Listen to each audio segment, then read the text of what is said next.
So, Mathilde, thanks so much for joining us from Brazil. I'd be really interested, first of all, to get your thoughts and your impressions on what's it like there. Is it the standard gathering of globalists and environmental ideologues, or is there something different? What's it like being at COP? I think it's a globalist event, and all the insane people made of ecologism gather here. And my impression is that it's a bit hypocritical because we have a lot of money used to organize this event, and it's a way for the South country, developing emerging country, to ask money for the Western world.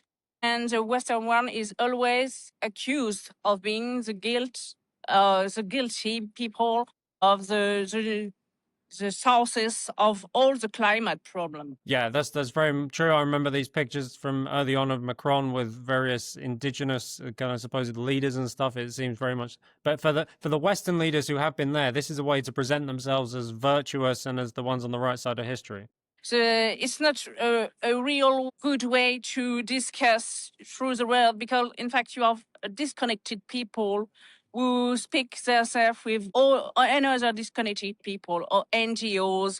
A big place. It's even for also a big place for NGOs. Maybe I had a thought to Hungary because one of the biggest stands was George Soros Open Society stands, and you have here all the actors of nation threats and nation sovereignty deconstruction, and in fact, if you want to fight for the climate, you know that globalization is the problem, and that globalization cannot be the solution. And in fact, COP30 is globalization event.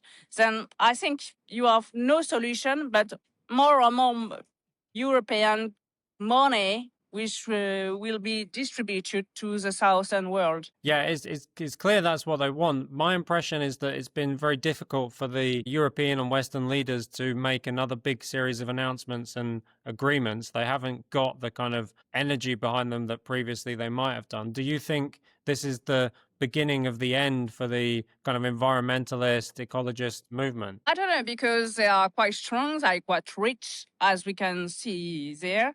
And all the Western world is the guiltiness philosophy and us.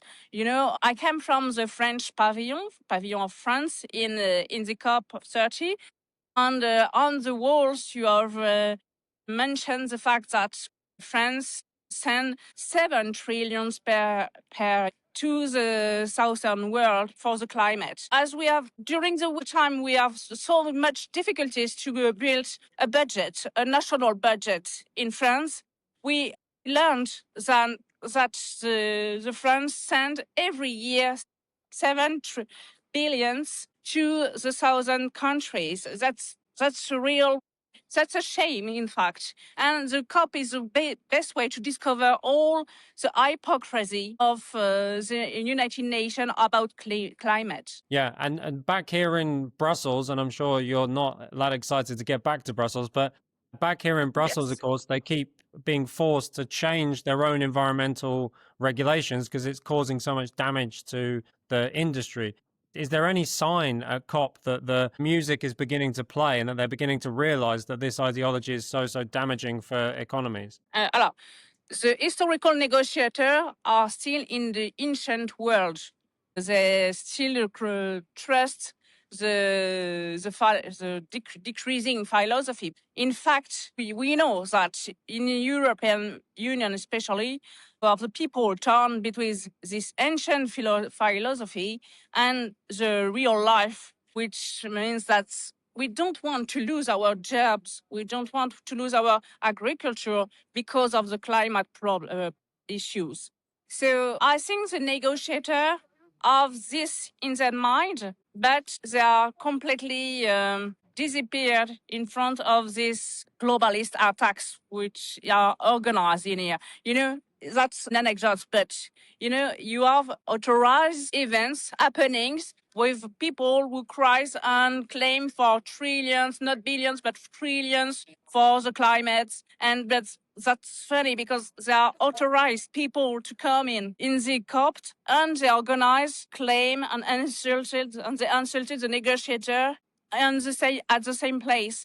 That's strange. It's an organized revolution, globalist revolution. In fact, it's a shame, and it's real. It's the event of the disconnected people there. Maybe I hope that some negotiators are looking for balance between the social problems we have in our country and the challenge of climate issues.